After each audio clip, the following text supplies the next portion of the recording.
ساڵتان لێبێت بینەرانی کورسات نیوز بەناو ڕۆتۆفیقم لە ئەڵقەم شەوی پانۆراما پێتانگەشتینەوە بۆ قسە باسکردن لەسەر هەوڵەکانی وەفدی حکوومەتی هێرێم لە پێناو چارەسەرکردنی کێشەکان لەگەڵ بەغدا. لێسادا وەفدی هەرێمی کوردستان بە سەرۆکایەتی کاکوبات تاڵەبانی جێگیری سەرۆکی ئەنجومەنی وەزیران وهروەها سەرۆکی وەفدی دانووسانکاری هەرێمی کوردستان لە بەغدایە بۆی کە کۆتا گفتوگۆ و کۆتا چاوپێکەوتنەکان لەگەڵ هەم لایەنە سیاسیەکانی شیعە و سونە هەم وەفدی حکوومەتی هەرێمی کوردستان کە لەوێ لەگەڵ لێژنەی دارایی کۆ بێتەوە و هەروەها لەگەڵ سەرۆکایەتیەکانی حکوومەتی عێراقی و هەروەها کۆمار و ئەنجومەنی نوێنەرانی عێراق بۆی کە بگەنە ڕێکەوتنێکی کۆتایی و هەروەها ئاراستەی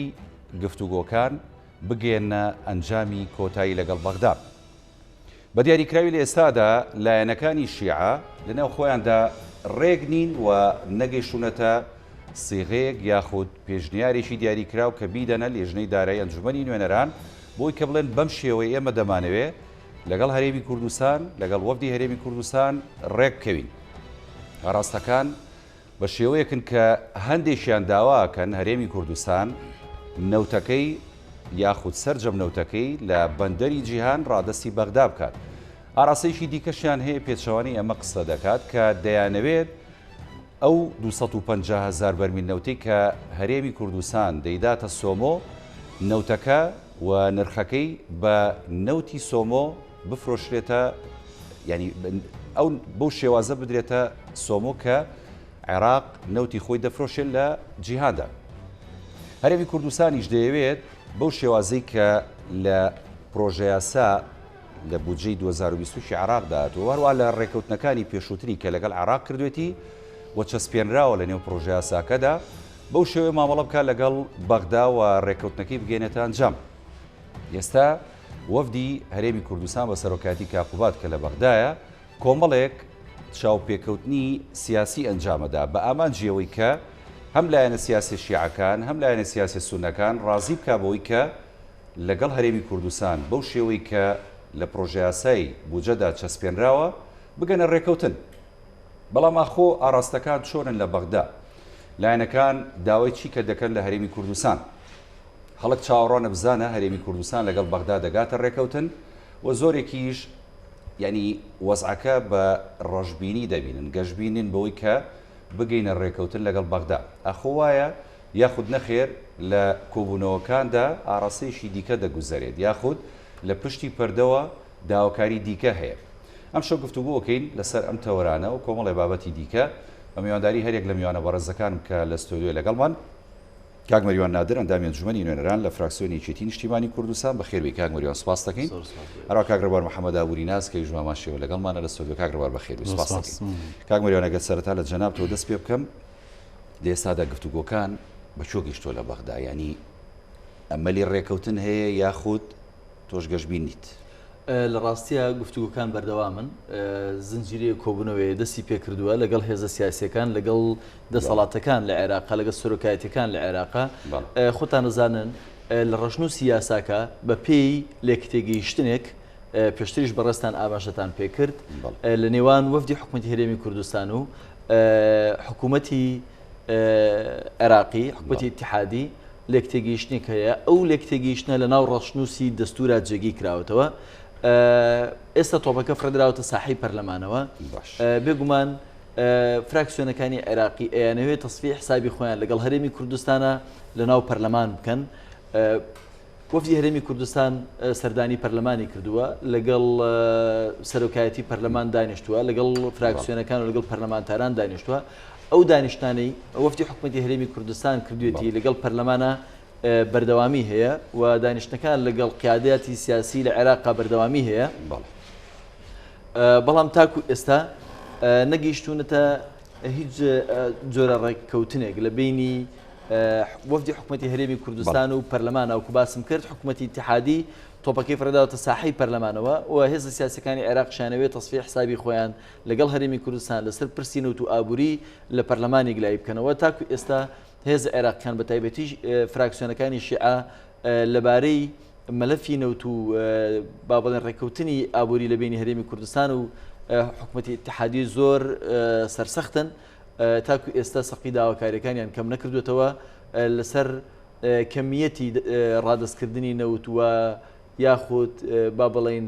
بەهای فرۆشتنی نەوت تاکو ئێستا وەفدی حکوومەتی هەرێمی کوردستان و پەرلەمانی عێراقی لە یەکتریەوە زۆر دوورن ئەگەر بگەڕێنەوە بۆ ئەو پاڵنەرانەی کە هەن چ لە هەرێمی کوردستان و چ لە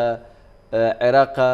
و ئەکات ئاسوی ڕێکەوتن لە نێوان هەرێمی کوردستان و حکوومەتی ئیتحادیە ڕوون نەبێت لە ڕاستیە باشە پاڵنەرەکان ینی ئەو لایەنە سیاسی شیعانن یاخود هەرێمی کوردستانیش هۆکارە تا ڕادێک هۆکارەکە لە هەردوو لا هەیە فاکتەری ڕئیسی ئەوەیە ئێستا عێراق بە بارودۆخێکی ئابووری زۆر خراپە تێپەڕێ لە ڕەشنووسی یاساکەدا بە قەرزێکی زۆر کراوە هەرچەنە پەرلەمانی عێراق بۆ خۆی بەمەش ڕازی نییە ئەو بڕە قەرزە زۆرەی بە تایبەتی قەرزی دەرەکی کە لە ڕەشنووسەکە حکوومەت خستێتە ناو ڕەشنووسەکەەوە بۆیە بە شێوەیەکی گشتی بارودۆخی خراپی ئابووری کە عێراقی پێاتەیە پەڕێ کەمی سەرچاوەکانی داهات و دابەزینی نرخی نەوت هەموو ئەمانە وای کردووە و زائیدەن ئەو کەم تەرخەمیەوە یا ئەو گەندەڵی کە هەبووە لە عێراقەوەی کردو خزمەتگوزاری پێشکەش بە عێراقیان نەکرێەوە بارودۆخی کۆرۆناش بە هەمان شێوە فشارێکی زۆری خستۆتە سەر ئابووری عێراق وای کردووە هەوڵاتیانی عێراقی بە شێوەیەکی گشتی زۆر ناڕازین لە هێزە سیاسەکانی عێراق لە فراکسیۆنە عێراقیەکان ئەمانە وای کردووە دۆخی هێزە سیاسەکانی عێراقی لە بەردەمی شارەی عێراقیە لاواز کردووە بۆیە ئێستا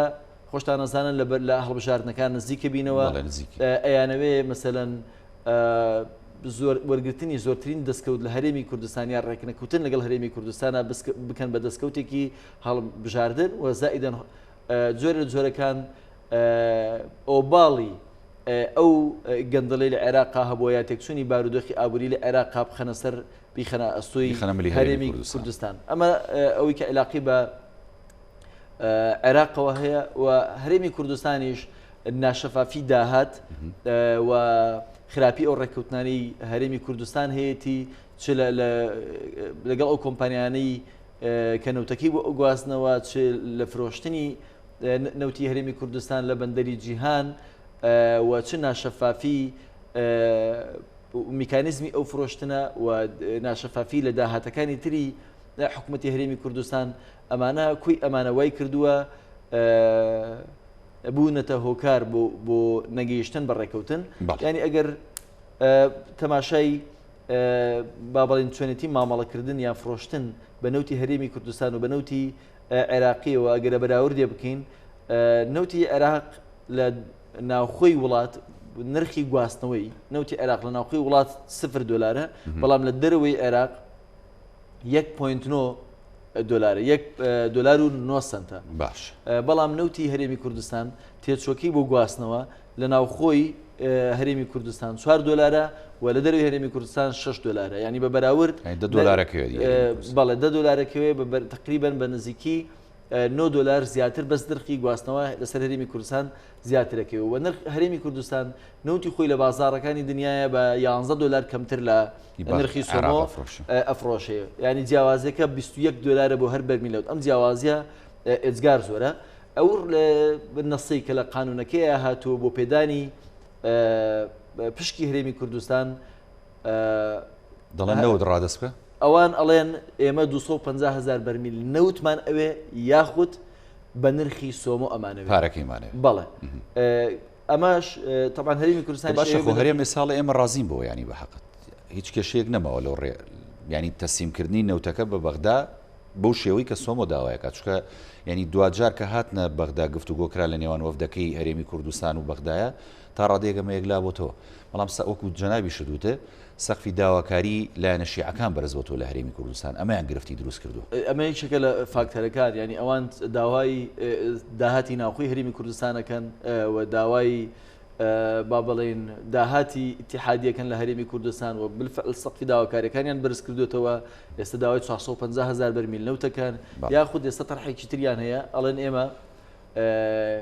نەوتی هەرێمی کوردستان بە ڕادەستی سۆمۆی بکە لە بەندەری جیهان ئێمە ئەیفرۆشین بەپی ئەو پارەیە کە ئەو ئستحقاقی هەرێمی کوردستانێکەوێ و لە مقابلی ئەوەیە چەندێک مایە لە نەوتەکە ئێمە ئەیدینەوە ڕادستی هەرێمی کوردستانێکین بۆ خۆی بیفرۆشێت و چۆن مامەڵی لەگەڵ دەستخۆش دواتر دێمەوە خزمەت جەنابەت بۆ هەندێک وردەکاری دیکە بە تایبەتی لەگەڵ بەغدا بەڵام کاگڕەوار ینی جەنابەت وەکو ئابووری ناسێک یعنی ئەوەی کە ئێستا دەگوزەرە لە نێوان هەرێمی کوردستان و بەغدا لە ڕووی ئابووریەوە و لە ڕووی ئەم نەوتەی کە بۆتە گرفت لە نێوان هەرێم و بەغداوە لە ڕووی ئەو داهاتی کە هەرێم دەستیەکەوێ چەند کەمترە لەوەی کە بەغدا ئەگەر بیداتێ لە داهاتوە بەگشتی وەکو ئابووری ناسێگە لێکدانەوەی بکەیت ئەمە چۆن دەبینیت لە ڕووی ئابووریەوە هەرێمی کوردستان ئەوەی کە خۆی دەیفرۆشێەوە دەستی دەکەوێت گرنگترەوە باشترە یاخود نەخێر ئەوەی کە ئێمە بەغدا پێمان دەدا ئەمەیان باشترە بەڵێ زۆر سواس بۆ میوانداریتان لە ڕاستیدا دۆسیی نەوتی هەرێمی کوردستان تەنها بوعدێکی ئابووری نییە تا ئێمە لە ڕوانگەی ئابووری وەشیکردنەوە بکەن بوعدێکی سیاسیشی هەیە کە ئێمە کە میلەتێکی دوای 95 ساڵ تا بڵێن 100 ساڵ کە لە 1920 دەوڵەتی عێراقی دروستەکرێ و لە 1925 ویلایەتی مووسڵ لەسەر عێراق و شانزەی چواردەی سێ ئەبێتە ئەو ڕۆژەی کە ئیتر با بڵێن ئیمزای کۆتایی تەسیمی ویلایەتی مووسڵ کرێ و عەقدی ئیمتیازی 75 ساڵ نەوتی عێراق درێ بە ویلایەتی مووسڵ درێ بە بەریتانیەکان ئێمە قەزێکی سیاسیمانێ اینجا قەزێکی ئابووریمانێت تەنها لە بوعدە ئابووریەکەوە سەریکەین ئێمە لە زەرمانە بەڵام لە بوعدە سیاسێکەوە ینی دەبێت تەماشای ئەوەشکن بۆ هەرێمی کوردستان ئەگەر لە بوعدە سیاسێکەوە تەماشای پرۆسەی نەوت و عەقدە نەوتیەکان و بابەتەکە بکەین ئێمە قازانجمان کردو بوو لەبەر ئەوەی کە توانیمانە لە دوای 120 ساڵ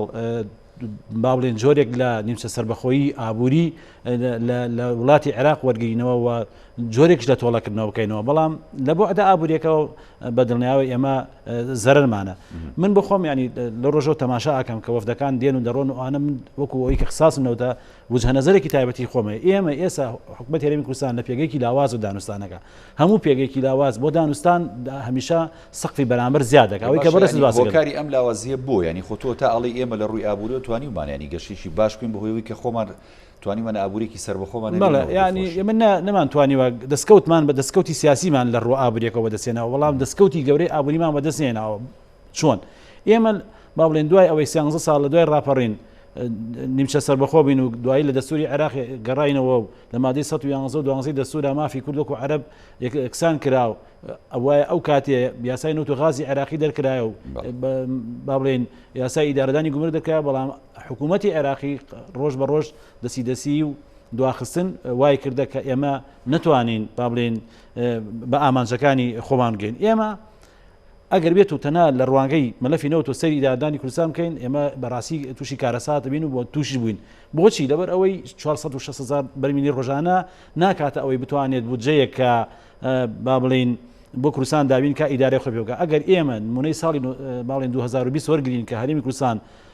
لە دەمانگی یەکەمیان بەپێی راپۆرتەکەی دیلۆیت تقریبا بە ئەوەی ناوخۆوە 125 ملیۆن بەرمیلی فرۆشتووە ئەگەر دومانگی ئەخیرش بخەینە سەری ئەکاتە تقریبا با بڵێن 150 ملیۆن بەرمیل 150 ملیۆن بەرمیل 5 میلیارد دلاری پێ کۆکرێتەوە داهات 5 میلیارد دلارەکە هەموو بەرمیلە نەوت ئەگەر 100 دلار بکات 53 بۆ حکومەتی هەرێمی کوردستان 47ەکەی بۆ کولفەی نەوت و قازانجی کۆمپانیەکان ئێمە بۆ ئەوەی کە بودجەیەک با بڵێن دابین کەین بۆ هەرێمی کوردستان و بەبێ کورتێنان پێویستمان بەوەی مانگی 1 میلیارد دلار تەرخانکرد بە تەنانەت بۆ موچە و ئیدارەدانی حکومەت نەک پرۆژەکانی و بەرهێنانش ینی موچە و تەشغیلی نەک و بەرهێنان باشە ئێمە لەو کاتە دەبێت ساڵێکات بای 24 میلیارد دلار نەوت بفرۆشین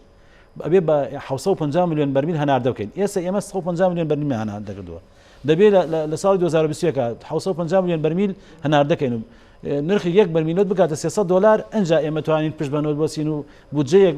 دابینکەین کە باشانی ئەمە نامانگەێنێتەوە بڕواایوەکو کاگمەریانی ژامەژی پێدا تا ڕادەیەک ناشەفافی و ناڕوونی لەم مەسەلەی فرۆشتنی نەوتە بەدڵنیایەوە ئێمە یەکەم کە با بڵین لە پرۆسەی نەوتا لە ڕۆ سیاسەکەەوە سەرکەوتین بەڵام لە ڕوو ئاوەرێکەوە سەرکەوتو نەبین بۆی ئێمە تەنها تاوک تاکسەرچاوە سەیری پرۆسی نەوتمان کردووە کە ئابووری کوردستان دابین کات بەڵام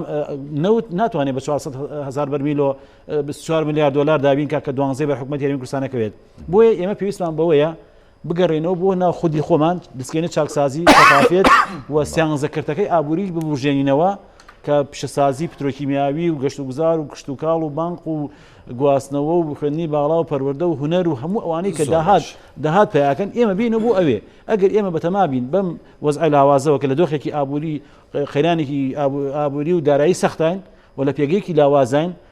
بڕۆین لەگەڵ حکوومەتی عێراق دانوستان کەین و بوانەوێت بۆکو 2013 مانگی 1 میلیارد دلار بۆ ئێمە بنێرێت وڵا بە قەناعەتی ئەوە خەیاڵە و ناتەدی بۆیە ینی فریاد ڕستەکە لێرەوە نەک لە بەغاڵ بە حکوومەتی عێراق تا دێت ینی کات ئەکوژێ و پلانی ژەهراوی هەیە بۆ ئەوی جارێتتر هەرێمی کوردستان بخاتەوە ژەدەستی خۆی وە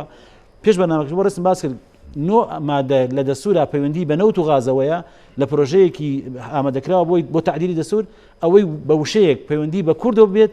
دەستکەوتی کورد بێت لە غاز و نەوت و گومرگ هەمووی تعدیلەکەن و ئەمان دەستی وەکو لە مادەی شەڕدا وەکو دەسەڵاتێکی حەسری دەنەوە عێراق دواتر دێم وڵات کاگڕەوە بە تایبەتی لەسەرەوەی کە ئێمە ئەگەر بەدیلی ڕێک نەکەوتن لەگەڵ بەغدا لە هەرێمی کوردستان چییە زیاتر لەوە پرسیار دێکەم و گفتووەکەین کاگێ مەریوان ینی جەنابەت لە بەغدای واگەداری ڕۆژی ڕووداوەکانی نازم وەسا باشە هەوڵە دێن ئاسایی ئەتوانین وەڵام بیتەوە ئەگەنا لەگە کاگڕەوە بەردەوام تا قورگی باشە بێت ببوورە ئێستا وەفدی هەرێمی کوردستان کە بە سەرۆکاتی کاقوبات گەڕاوەتەوە بەغدا ینی تا ڕادێک مەهامی ئەم جاری گۆڕاوە ینی هەوڵەکان بۆ ئاراستەیە کە ینی جوڵەیەکی سیاسی بکەن و ڕێککەوتنی سیاسی لەگەڵ لایەنەکان بکەن چکان ڕۆ کۆمەڵێک ینی بەپرسی لایەنە سیاسی شیعەکان و سونەی بینێ و لە نێوانە ینی نووری مالیشی و لەگەڵ حەلبوسی کۆوەتەوە سەرۆشی پەرلەمان ئەم جوڵە سیاسی کە دەکرێت بۆ ئاراستەیە کە وەکو کاگڕێبوارە لە ئێمە کێشەکەمان ینی کێشەیەکی سیاسیە لەگەڵ بەغدا نەک کێشەیەکی بۆ نمونە ڕێک نەکەوتن بێت لەگەڵ بەغدا لە بواری نەوت لە بواری غاز ئەم جوڵە سیاسیانە چۆن نەبینی کێسە لە بەغدا هەیە بەڕاستی ئەم جوڵە سیاسیانە خۆی دەوری هەیە با بگەڕێنەوە بۆ سەر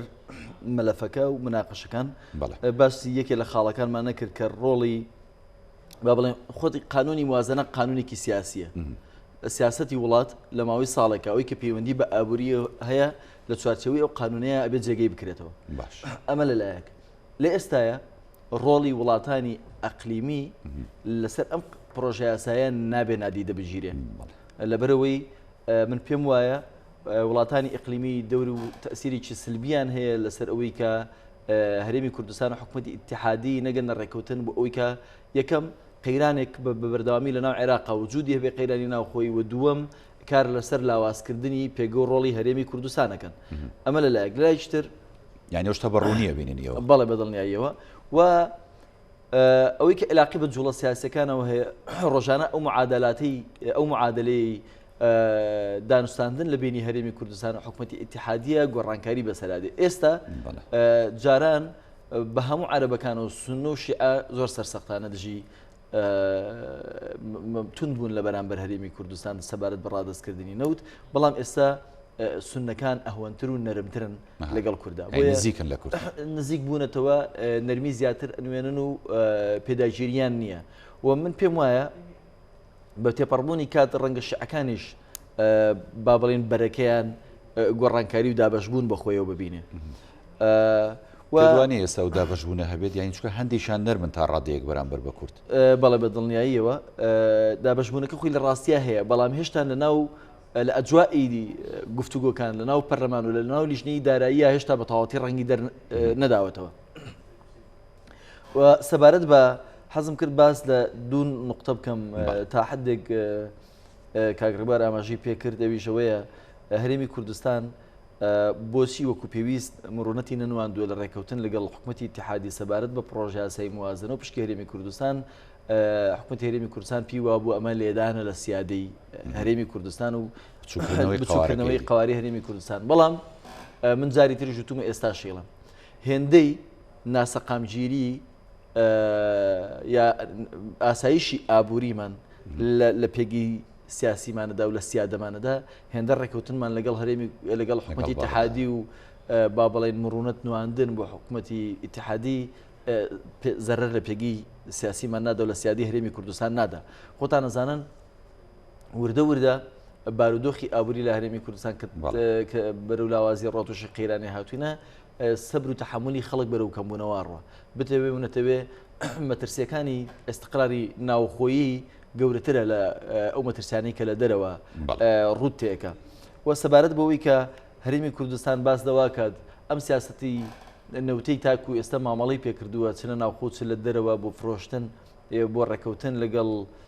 گواستنەوە هەموو کوی ئەوانەی کە پەیوەندی بەنەوتەوە هەیە لە دەرهێنانەوە لە ڕێکەوتن لەگەڵ کۆمپانیا جیهانی جۆرا و جۆرەکان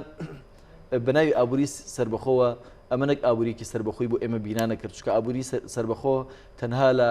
فرۆشتنی نەوت تاخۆی نبینێتەوە لە دەرهێنانی نەوت تاخۆی نبینێتەوە ئێمە ئەمانتوانی بەبێ ئەوەی کە یەک قەترە نەوت لە هەرێمی کوردستان جگەلەوەی کە هەبووە لە هەرێمی کوردستان دەربکەین بشتوانین ئابووری سربەخۆ بینا بکەین بەبێ ئەوەی کە با بڵێن حجمی قەیرانەکانی بینی ئێمە جیاوازەکانی بینی ئێمە ناکۆکەکانی نێوان هەرێمی کوردستان و بەغا زیاتر ببێ تۆ نەوت دەرهێناوە لە مقابلی ئەوەیە بەغا سەرچاوی داهاتی لێگرتیتەوە پشکی خۆت بۆ نانێر ئێمە جاران بەبێ ئەوەی کە نەوت هەناردە بکەین لە 17مان هەبوو ئێستا نەوتیش هەنارداکەین ئەو 12.67مان نادەنێ لە ماوەی 2004 تا 2010 دیناریان بۆ نەناردوین هەموو دنیا ئەزانێ بارودۆخی ئابووری هەرێمی کوردستان چەند دژوار بووە هەموو ئەمە کاردانەوەی هەبووە لەسەر بارودۆخی ئابووری موچەخۆر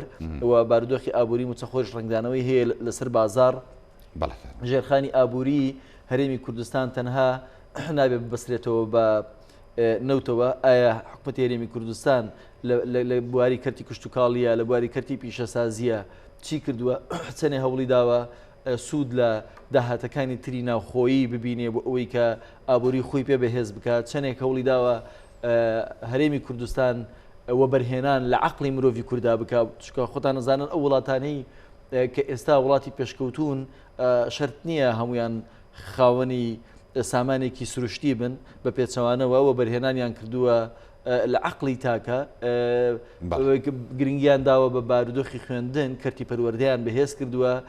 تاکی خوێندەوار و تاکی داهێنەریان پەروەردە کردووە حکوومەتی هەرێمی کوردستان بە جددی لەم ڕوانەوە ئەم کەرتانی وەکو پێویست بایەخی پێنەداوە فەرامۆشی بژانەوە بەڵێ بدڵنیایی دەست خۆشکانەوەیان دێمە خزمەت جەنابەت بەڵێ کاگەی ڕێباریانی ئێمە وەکو پێشتریش تۆ ئاماژەت پێداوەسە کاک مەریوانی ژانی تەشیری کردەوە لەسەرەوە ئەگەر هەرێمی کوردستان هەرچەندە بنەماکانی ینی پێشکەوتنی کۆمەڵێک بواری دیکەی تایە جگەل لە نەوت و سامانی ینی سروشتی توانیوێتی ئەم بوارانە پەرە پێ بدا لە خزمەت بەرژەوەندی پێشخستنی هەرێمی کوردستاندا بەکاری بێنێ و بە ئابووریشی بەهێز بنیاد بنێ بۆیە کە ئێمە ئاوها پەکمان نەکەوێت و ڕووکەینە بەغدا و بمانەوە ڕێبکەین لەگەڵ بەغدا بوجە و داهات و پارەمان بۆ بنێرێ بتوانین هەرێمی پێشخۆین و ینی فەرمانبەران موچەی مانگانەیانی پێداوی بکەین بۆ نەیکردووە ئەگەر ئەم بنەمایانی تێدایەوە ئاخۆ ئەگەر ئێمە ڕێک نەکەوتین لەگەڵ بەغدا و بەدیلی دیکەمان نەبوو لەگەڵ بەغدا بۆ ڕێکەوتن ئەتوانین ئەمە پێش بکەین ئابم ینی ماوەکەمە بەڵێ لە ڕاستیدا ئەنی من حەزەکەم دۆخەکە با بڵێن بۆ بینەران ڕوونکەینەوە کە ئێمە لە چ دۆخەکان وە چ کات چۆن ئیسفادەمان لە کات نەکردو کات زۆر گرنگە لە مەسائلی سیاسی و ئابووری و گەشە پێکردنی ئابووریە من هەستەکەم ئەم قۆناغی هەرێمی کوردستان قۆناغی دوای جەنگی جیهانی یەکەمە لە هەژدا کە جەنگی جیهانی یەکەم تەواو بێ و ئیتفاقی مۆدۆرۆسەکرێ و دەوڵەتی عوسمانی تەسلیمە بێت 3 ڕۆژ دوای ئەوە بەریتانیا پەلاماری ویلایەتی موسڵدا و داگیریەکات هێشتا ینی لەناو ئیتفاقەکانیە لە پەیمانی سیڤەرە با بڵێن ئەتراف بە ویلایەتی موسڵدا بچێت پاڵ نیشتمانی دایی کە باکووری کوردستانە دواتر لە 1922 عێراق و بریتانیەکان ڕێکەون هەرێمی بڵێن ویلایەتی موسڵ بێتە دەوڵەت لە 1923 کە دەوڵەتی کەمالی بەقووەتە بێت و بەهێزە بێتەوە سەر ڕای ئەو هەموو تەنازولە بەڵامبەر یەکسەر پەشیمانە بنەوە لەوەی کە کورد چ لە باکووری کوردستان چ لێرە نەبنە هیچ کات ڕۆڵێکی گرنگە بینێ دواتر بەریتانیەکان ناچارە بن لە 1925 لە بەرامبەر ئەوەی کە باکووری کوردستان بدنە تورکیا تەنازولکە لە ویلایەتی موسڵ سەیریکە کات ئێستا ئێمە لە 2023 کاتێکی زێڕین بوو ئێمە دەستکەوتەکانی خۆمان هەموو بەدەستبێنین لە دەسوورا جێگیرمان کرد بەڵام ئێمە دوای ئەوە سوودمان لە کات نەبینی قۆناغ بە قۆناغ دەوڵەتی عێراقی لە پلانێکی ژیرانەی کە ئێستا لەو پەڕی وەزعی خەتەری کەناری هەرسایە بەڵام ئەو یاریەکی جوان لەگەڵ ئێماکە و ئەزانێت چۆن قۆناغ بە قۆناغ دەستور یەک مادەی دەستور لە 144 مادە 23 مادەی پەیوەندی بە هەرێمی کوردستانەوەیە یەک تاکە مادەی جێبەجێ نەکردەوە بەردەوام دەیەوێت ئێمە با بڵێن بچوو کاتەوە قەوارەکە وا لێ بکات تەنها 3 پارێزگا بێت لە چوارچێوەی عێراقێکاکە هیچ دەسەڵاتێکی ئابووری نەبێت وە هەموو کاتێک بیەوێت تەسەڕفی پێ بکاوە یعنی ئەم هەرێمە ینی شەریکێک نەبێت بەڵکو پاشکویەک بێ لە دەوڵەتی عێراقی تۆ خۆت ناوەنی هەرێم دەوڵەت هەرچێکی لەو کاتێت تۆ پاشکویەکی لە عێراق ئێمە وەکو هەرێمی کوردستان بەداخەوە کە لە ئێستادا نەوت کە بەپێی ئەوەی جۆ بایدن ئیدعای بۆ کە تا ساڵی 2050 نەوت وەک شتێک نامێنێ ناوی نەوت بێ وزەی نوێ بێتەکایەوە چەندین تریلیۆن دلاری بۆ دابینگا خۆناغ بە خۆناغ ئێمە 30 ساڵ حکومداریەکەینەوە گەشتنەوە خۆناغی کە ئەو حاڵمانە 30 ساڵی تر ینی هیچ نییە کە ئەبینین ئەو کاتی ئێمە نوتشمان بەدەستۆ نامێنێت عێراقێکی حاڵشەر ئێسا لەگەڵ کۆمپانیەکان اتفاقی کردو سوود لە وزەی خۆر و باوەرگرێەوە لە غازەوە ئۆبەرهێنان بکە بۆی لەگەڵ دۆخی ئابووری جیهانە خۆی بگونجێنێت بەداخەوە لە هەرێمی کوردستان کۆمپانیای تۆتاڵی فەڕەنسی لە پشکەکانی لە سا هەژدە لە سەرسەنگ بیفرۆشت پاشەکشە بکات ئەمە ئاماژەیەکی مەترسیدارە بۆ ئێمە باشە هۆکارەکەی ئەوەی هەرێمی کوردستان پلانی نییە یاخود ئەمە بە دڵنیایەوە ئێمە هیچ پلانێکمان دەرەکی هەیە بۆ نەخێر ئێمە و هەرێمی کوردستان خۆمان هیچ پلانێکمان نییە زروفە نێودەوڵەتەکە و ناوخۆیەکە زۆر لە بەرژەوەندی ئێمە بوو بەهێز بوو تاکو سەرۆک ماوجلال مابوو لای دوژمنان ئەوە دەوڵەتی کورد خەونی شاعرە بەڵام بنەماکانی دەوڵەتی داناکە یەکێکیان ئەو باڵێن مەلەفی نەوت و غاز بوو بەداخەوە کە لەگەڵ نەخۆشکەوتون و کۆچی دوایی ئەوە هەموو دۆسیەکانیان تێکەڵ بەیەک کرد و وایان کردکەوەمە بیرمان نەچێنی کاک مەریوانیش پێشتر ئاماژەی پێدا لە قسەکانی ینی کارتێکەرە دەرێشیەکان و هەرێمایەتیەکان ئێستا تا ڕێگرن هەندێک جار کە هەرێمی کوردستان لەگەڵ بەغدا بگاتە ڕێکەوتن دڵنیا بە لەوەش ئەگەر هەرێمی کوردستان بیوێ ئەم بنەمایانی خۆی پێش بخات ینی من دەمێت دەوڵەتانی هەرێمی دەوڵەتیە کاریگەریان هەیە بەڵێ بە دڵنیا ئێمە پێگەی لاوازی خۆمان و سوود وەرنەگرتن لە باڵێن سەرچاوەکانی تری ئابووری کوردستان و بەهێزکردنی ژێرخان و سەرخانی ئابووری کوردستان کە نەمانتوانیوە لە ڕابردووە بکەین ئێستا بە لاوازیە لەگەڵ دانوستان لەگەڵ عێراق هاکەین لەگەڵ بەغدا بە دڵنیاییەوە بە فاکتەری دەرەکی ڕۆڵێکی گرنگی تیا دەبینێ لەبەر ئەوەی ئەمریکا دەیەوێت لە ڕژاری داهاتوودا لایەنەکانی سەر بە ئێران لە ساحەی سیاسی عێراق بکاتە دەرەوە و ئەمەش بە هاوسەنگڕاگرتنی ئەم بابەتە ئەبێ کوردی تێدا بێت بۆیە بەشێک لەوە بە قەناعەتی من دەوڵەتی دەڵایەکێک لە دەوڵەتانی دراوسەیە کە ئەو گوشارە ئەکات لە ڕێگەی شیعەکان و بۆی کورد لە ئاواز بکات و نەتوانێت ئەو ڕۆڵە بینێت بۆیە ئێمە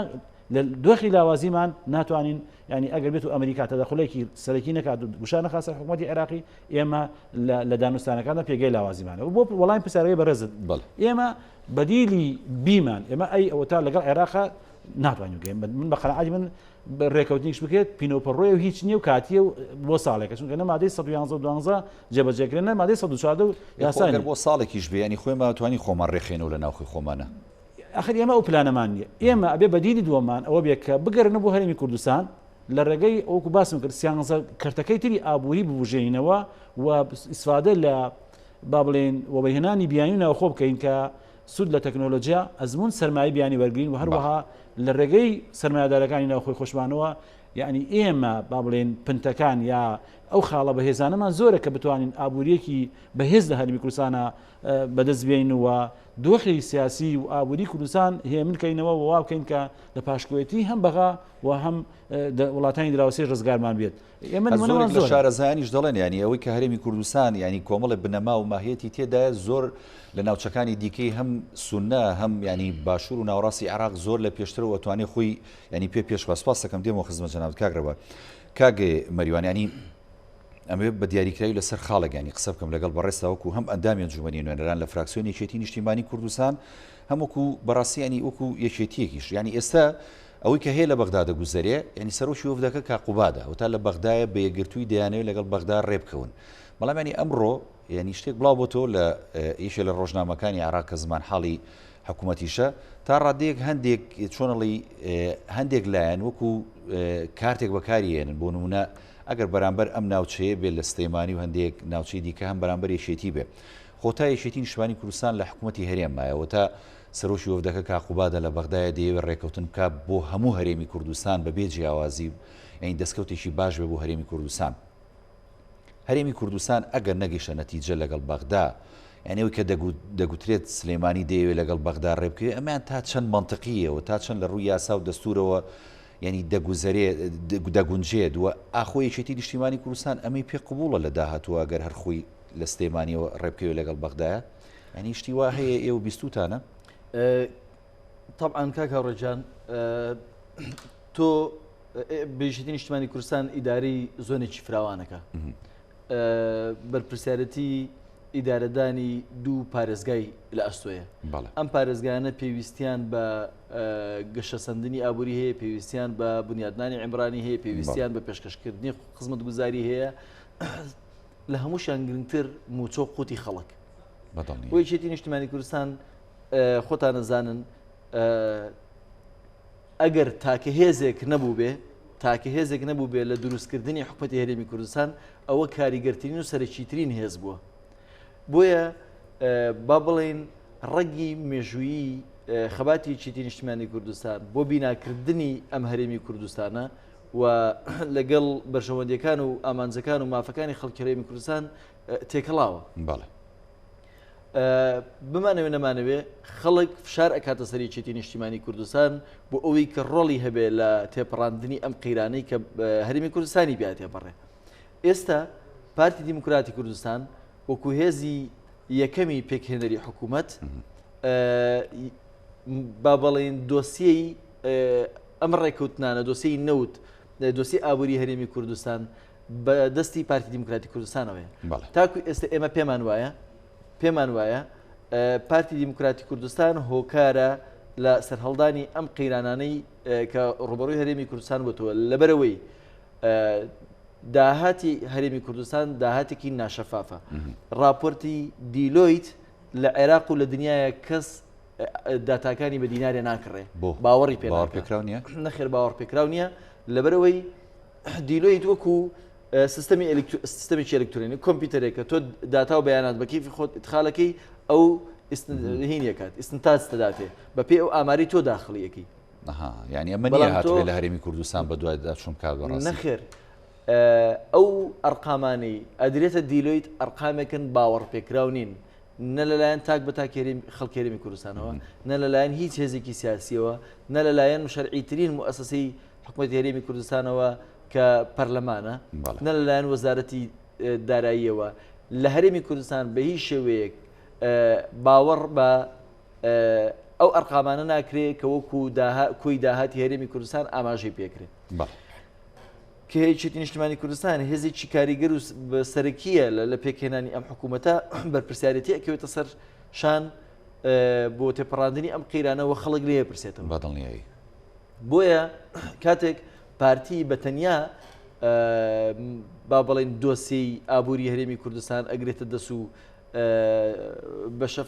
کەس بۆی ڕوون نییە بۆیە یەکێتی نیشتیمانی کوردستانیش وەکو بەرپرسیارەتیەکی هەنووکەیی و بەرپرسیارەتیی تاریخی و وەکو بەرپرسیارەتیی سیاسی و کۆمەڵایەتی ناچارە دەست بۆ بەدیلی تر بەرێ بیر لە بەدیلی تر بکاتەوە ئەگەر بەدیلەکانیش لە ڕەهەندێکی دەستوری و یاساییەوە ینی بیری لێکاتەوە بێگومان ڕاستە ئەگەر بێت و سلێمانی بەتەنیا یا یەکێتی بەتەنیا لەگەڵ حکوومەتی ئیتیحادیە بگاتە ڕێکەوتن چی داهاتی ئێرە هەیە ڕادستی بەغای بکات و لە بەرامبەرە بەغا ئستحقاقاتی خۆی بۆ بنێرێ ڕاستە ئەمە ڕەنگە جۆر لە جۆرەکان پەرتەوازەمان بکە تەسیر بکاتە سەر پێگە و هێزی حکوومەتی هەرێمی کوردستانەوە بەڵام دوجار ئەمە یەکێکە لەو بژاردانی تۆ لە بەرخاتری خەڵک ناچاری ینی ئەو ڕێگەیە دروستە ڕێگەیەکە طبیعیە پێچەوانی دەستور نییە نایاسایی نییە لە چوارچێوەی هەرێمیشی فیدرالای نێسە بۆ نمونە هەرێمی کوردستان ینی هەرێمێکە و باوەڕ پێکراوە یعنی لە چوارچێو ئەم هەرێمەیە پارێزگایە دەتوانێت ئەم مامەڵەیە بکات خۆی ئەگەر بێت و ینی بەڵام وەکو باسم کردەمە جۆر لە جۆرەکانە بێتە پەرتەوازەبوونی هەرێمی کوردستان لە ڕاستیە بەڵام دوجار خەڵکێکی زۆر فشارێکێتی نیشتیمانی کوردستانە کە ئاڵێ ئێمە هەرێمێکی یەکگرتومان بۆ چییە کە تایە برسین کە تایە خاوەنی خۆمان نین کە تایە مافەکانمان پێشێلەکرێ هەرێمێکی پەرتەوازەمانەوێ بەڵام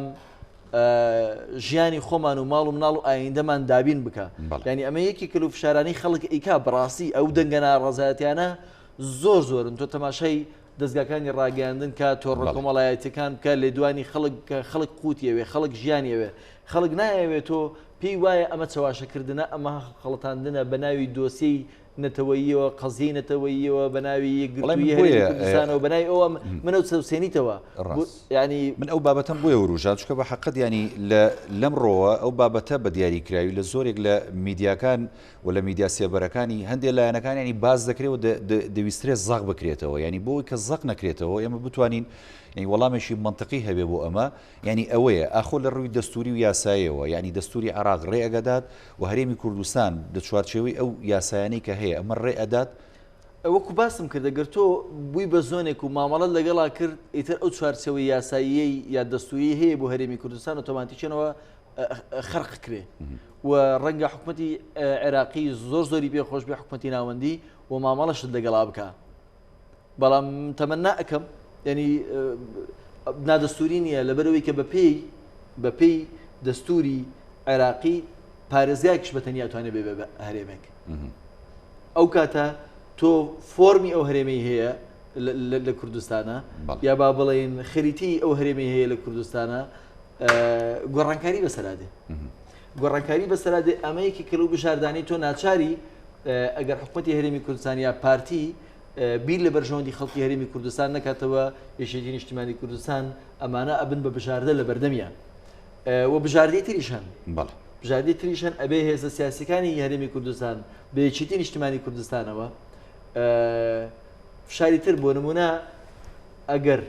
پارتی بەتەنیا یاری بە نووسی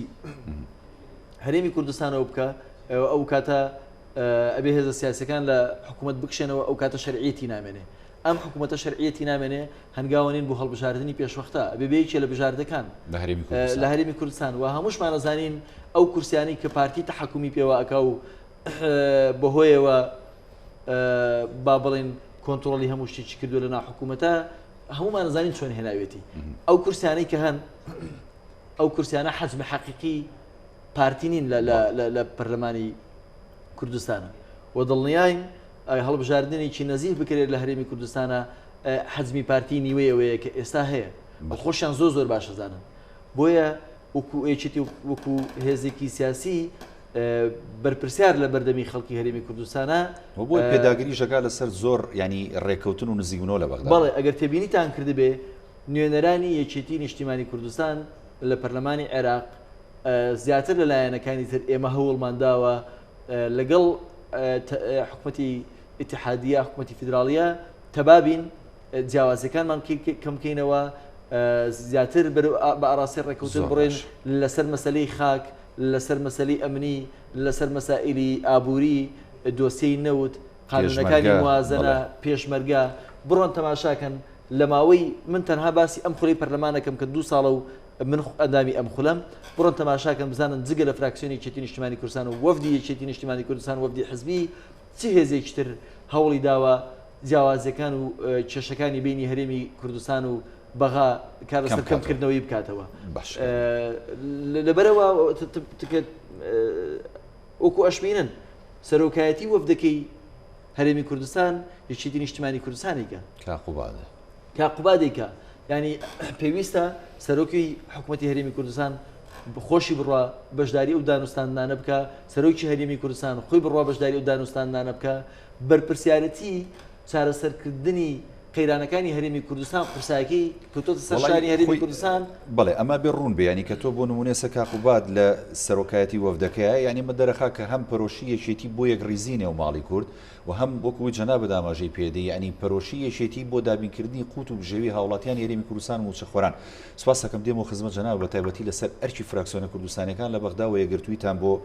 پاڵپشتی ئەم وەفدانی کە دەچێتە بەغدا کاگڕێوەر یعنی ئەمە تا چەند گرنگە بە دیاریکراوی لە هەرێمی کوردستانیش خۆڕێخستنەوەیشی باشمان هەبێت لە بوارەکانی ینی ئابووری و سێکتەرە جیاوازەکانی دیکە و ئەمە بە دیاریکراوی ئاخۆ لە ڕووی ئابووریەوە پاڵپشتی لایەنە سیاسیەکانی دەوێت بۆ ئەم پێشخستانە لە هەرێمی کوردستانە لە ڕاستیدا من ینی زۆنی گەرانە بم کە باسی ئەوە کرێت کە سێمانی ببێتە هەرێم و جا بکرێتەوە بەڵام حقیقەتی ئەم مەسەلە لە ڕووی با بڵێن سیاسی و مێژوویەوە غەدێکی گەورەی لە یەکێتی نیشتیمانی کوردستان ینی ئەوەی کە لە هەرێمی کوردستان و لە باشووری کوردستانە کە جێگەی ئەوە بێ ڕۆژژان کورد هەڵسێنێتەوە تەنایەکی نیشتوانی کوردستانە لە ڕابردوو لە ئێستا و ئایندێشە هەمومان نەزانین کە هەولێر چۆن ینی لە دەستی یەکێتی نیشتوانی کوردستان دەرهێنرا و هەڵبژاردنەکانی پێشووتری پارێزگای هەولێر چۆن یەکێتی یەکەم دەنگ و بەڵام لە کۆمەڵە لایەن ئامەرەیان لە یەکێتی کردوانیان زۆری نەکە بەدەست بێنن کەرکووک هەمومان دەزانین چۆن لە بەرامبەر ینی یاریکردن بە دۆسیی نەوتەوە و هێنانی دژمنانی با بڵێن نفوزی ئەمریکا بۆ سەر ساحەی کەرکووک چی کرد بە کەرکووک و کەرکووکیان چۆن لەدەستدا و چۆن بەشێکیان لە جەستەی یەکێتی کردەوە ینی تەنها سێمانی بریتی نییە لە یەکێتی کەرکووک و هەولێر و ئەی ناوچەی بادینان زاخۆ و ئەو شوێنایەتر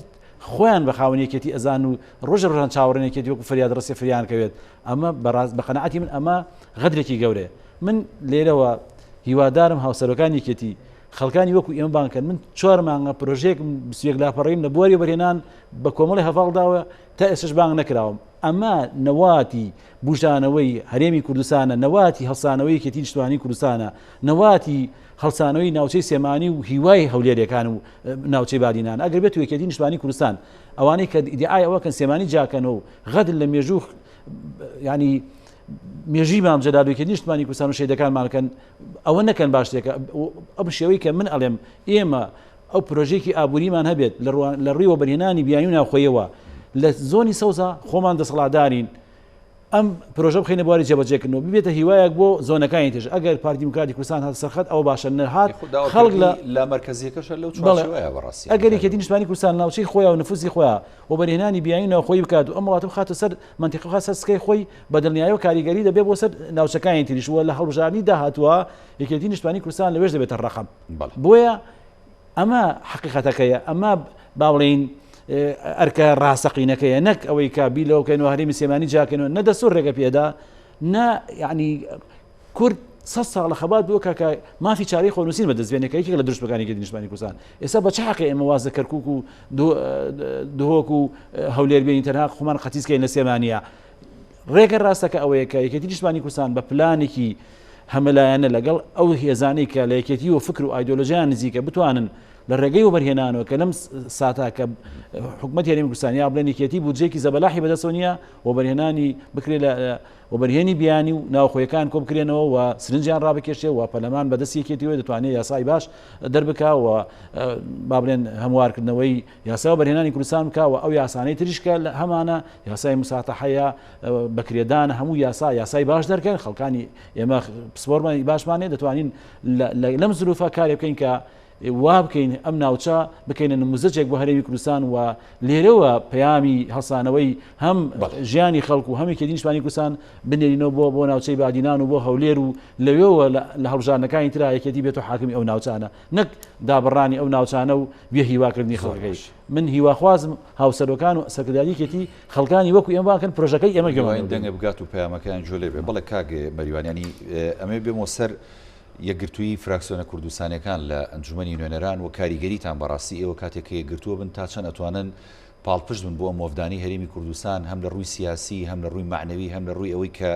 دا و داخوازیەکان لە ڕووی دەستوریەوە بەدیبێنن بۆ هەرێمی کوردستان پێتان کراوە توانیوتانە ئەوەی ئێستا دەگوزارێت لە بەغدا ئەمەیە کورد قسێکی ئەڵێ هێز لە یەکێتیدایە بێگومان ئەگەر ئێمە یەکێتی ڕێزەکانی خۆمان بپارێزین یەک ڕێز بین بێگومان ئەتوانین کاریگەری زیاتر بنوێنین حەزەکەم بزانن بەشێکی ئەوەی کە ئێستا بەغدا یاری بە چارەنووسی هەرێمی کوردستانەوەکە ئەوەیە زۆر بە ئاشکرایی درک بە پەرتەوازەی ڕێزەکانمانەکەن لە هەر هاتنە پێشەوەی هەر پرۆژه یاسایەکە بۆ پەرلەمانی عێراق کورد یەکێتی ڕێزەکانی خۆی پاراست بێ لە پەرلەمانی عێراقا ئێمە کاریگەری زۆر باشمان هەبووە بۆ نمونە لە یاسای پڕکردنەوەی کورتهێنانی دارایی کە بەبێ کورت تێپەڕێنرا کاتێ ئێمە هەمومان یەکگرتووین ڕێزەکانی خۆمان پاراست زۆر بە زەحمەت توانیان دانیشتنی پەرلەمان با بڵێن لە ڕووی نیسابی قانونێکی تەواو بکەن و ڕێکی بخەن و دەنگی لەسەر بدەن هەرچەند ئێمە تێبینیمان هەبوو پێمان وا و ئێستاش نیسابیان پێ تەواو نەکرا یعنی تۆ ڕاستە بە عەدەد کەمی ڕاستە ئەوان بیانەوێ نیساب بتوانن تەواو بکەن مەبەستم ئەوەیە زۆر جار هێز و کاریگەری ئەتوانی بنمێنی ینی کارگەشتی ئەوەی بە دیاریکراوی و چکە کورد ینی فاکتەرێکی بێزی ئەم وڵاتەیە بە حەقەت ینی بەڵێ بە دڵنیاییەوە و ڕێباریش ئاماژەی بە خاڵی کرد کەرکووک بنەستاپڕاوەکان کە لە 150 خاکی هەرێمی کوردستان ئەگرێتەوە کرایە قوربانی ئەو نەوع یاریەی کە لەسەر هەرێمی کوردستان و پارتی بە تایبەتی کردیان لەبەر خاتری نەوت و هەندێک ڕێککەوتنی ئەقلیمی کە تایبەت بوو لە چارچەوەی تەسکی حەزبایەتی ئۆمانەیە کرا و بەلێدان لە پێگەی چێتی نیشتیمانی کوردستان بوو و هێزە نەیارەکانی کورد لە ناوچەکە و لە جیهانە ڕۆڵیان هەبوو لەوەی کە مەسەرەن ئەو یاریە بکەن نەوت بووە سەبەبی ئەوەی مامەڵەکردنیی ناتەندروست بنەوت بووە سەبەبی ئەوەی بە پلانێکی نێوخۆیی و هەرێمایەتی و نێودەوڵەتی لە 150 هەرێمی کوردستان خاکی هەرێمی کوردستان لە چنگی کورد دەربهێنرێ و حەزم کرد ئاماژە بە نقطەیەکیش بکەین کە پێشتر لە بیرمان چوو باسیکەنەویشەوەیە هەرێمی کوردستان خاوەنی سەروەریەکی نێودەوڵەتی نییە یعنی دەوڵەت نییە بۆیە فرۆشتنی نەوت لەلایەن هەرێمی کوردستانەوە پێچەوانەی یاسا و ڕێکەوتنە نێودەوڵەتیەکانە بۆیە ئێستا حکوومەتی عێراقی شکاتێکی کردووە لە دادگای پاریس لە تورکیا لەسەرەوەی مامەڵەی کردووە لەگەڵ هەرێمی کوردستانە بەبێ ڕەزامەندی حکوومەتی عێراقی مامەڵی بە نەوتی عێراقیەوە کردووە ئەو شکاتە ئەباتەوە و ئەوەی کە من زانیاریم هەبێت تورکیا با بڵێن چۆنەڵی تەنازولاتێکی زۆری تەقدیم کردووە لە بەرامبەر عێراق بۆی دەست داوایە هەڵبگرێ لە بەرامبەر هەرێم ناکەنە ینی سوتەمەنی بینی خۆیان هەرێم ئەمەوێ لە ڕێگەی ئەم نقطەیەوە باسی ئەوە بکەم هەرێمی کوردستان ناتوانێت چیتر وەکو ڕابردوو نەوت بفرۆشێ لە بازارەکانی دنیاە ینی تۆ بۆچی نەوتی هەرێمی کوردستان $10 یان $11 کەمتر لە نەوتی عێراقی فرۆشێ ئەمە نیشانەی ئەوەیە سیادەی نییە خاوەنی دەوڵەت نییە خاوەنی سەروەریەکی سربەخۆ نییە ئەوە نرخی نەبوونی سەروەریە کە نەوتەکەمان هەرزان فرۆشەکرێن و ناتوانێت بەردەوام بێ لە فرۆشتنی نەوت بەم شێوەیە ڕێککەوتنی ئیقلیمی نێودەوڵەتی و عێراقیش زۆر باش ئەزانێت چۆن ئەتوانێت کۆنتترۆڵی هەرێمی کوردستان بکات لە ڕێگەی سنووردارکردنی سەرچاوەکانی داهاتیەوە ڕێگرتن لە فرۆشتنی نەوتی ئەیکات بەنیازیەوە چکە دەنگۆیەکی زۆر بازەکرێن بە دڵنیاییەوە هەنگاوەکانی دەستی پێ کردووە و ئەشیکات بۆیە باشتر وایە حکوومەتی هەرێمی کوردستان لەگەڵ بەغایە بگاتە ڕێککەوتنێکی یەکجارەکی لەسەر دۆسی نەوت لەسەر دۆسی ئابووری لە ماوە یە خولەکە بگەنی بۆ یە خولەچکە ماوە بێن بەکارەوە سپاس زۆر سپاس من ئەمەوێ ئەوە بڵێم ئەبێت ئێمە یەک ڕیز بین و ئەبێ داهاتی هەرێمی کوردستان شەفاف بێ و ئەبێ سیاسەتی اقتصادی هەرێمی کوردستان بەلای هەموو هێزە سیاسەکانی هەرێمی کوردستانەوە ڕون و ئاشکرا بێ و ئەبێ حکوومەتی هەرێمی کوردستان زۆر باش دەوە دڵنیا بێ ئێمە خاوەنی سەروەرینین بەبێ بەغا ناتوانین هیچ بکەین ئەگەر تا ئێستا شتوانیمانە ناتوانین بەردەوام بین دەست خۆش کات مەریوان بەڵە کاگڕێبات فەرموودەوە بەیانی خۆگەین لە ڕاستە هەرێمی کوردستان پێویستە لەسەر سێتەوە کارکات لە بەغا دەست بە دەستورە بگرێ و تا ئەو ڕادەی کە یاری لەگەڵ عێراق بکات چی دەست ئەەکەوێت بۆ هەرێمی کوردستان بێنێت لەناو خۆش لە هەرێمی کوردستانیش بگەڕێتەوە بۆی کە دەست بە هەموو ئەو جوگانە بگرێت کە ئەتوانێت وەکو فریادڕستی ئابووری کوردستان ببژێنێتەوە لەسەر ئاسی هەرێمایەتی و نێودەوڵەتیش هەموو یاریێکی سیاسی ڕەوایە بۆ مانەوەی هەرێمی کوردستان چونکە ئێمە ئەم هەرێمە ینی کراوین لە بەرامبەر نەوتەکەمانە ئێمەش مافی خۆمانە یاری بە ئەو نەوتەوە بکەین بۆی ئایندەی سیاسی و ئابووری ئەم هەرێمە دابینکەین حکوومەتی عێراقی لە ساڵی 1920 هەتاکو 20 ساڵ لە یەکتەن نەوت 4 شلینگ ئاڵتۆنی وەرگرتووە لە بەریتانیەکان ئێمە دەوڵەت سعودی 1945 لەگەڵ سەرۆکی ئەو کاتی ئەمریکا ئیتیفاقی کردووە لە بەرامبەر تەسیمکردنی نەوت پێیان و امتیازەکانیان سعودی پارێزن تا ئێستش ئێمەش نەوت بکو کارتێکی پاراستنی ئەم ئاسایشی نەتەوەیمان و ئەم ئەزمونەی کە هەمانە بەکاربێنین و هەوڵ بدەین لە ڕێگەی خۆمە کەرتەکانی ترەوە ئابووریکی بەهێز بەدەست بێنین و لە با بڵێن پاشکۆی ئابووری و سیاسی دەوڵەتانی هەرێمی و بەغا ڕزگارمان بێت و بگەینە کەناری ئارامی. سپاس بۆ میوانە بەڕێزەکەم کاگڕێبار محەممەد ئابوورینا سپاس بۆ کاک مەریوان نادر ئەندامی ئەنجومەنی نۆران لە فراکسیۆنی یەکێتی کە لە ستۆدیۆ لە بەرنامی پانۆراما لەگەڵمان سپاسان دەکەم.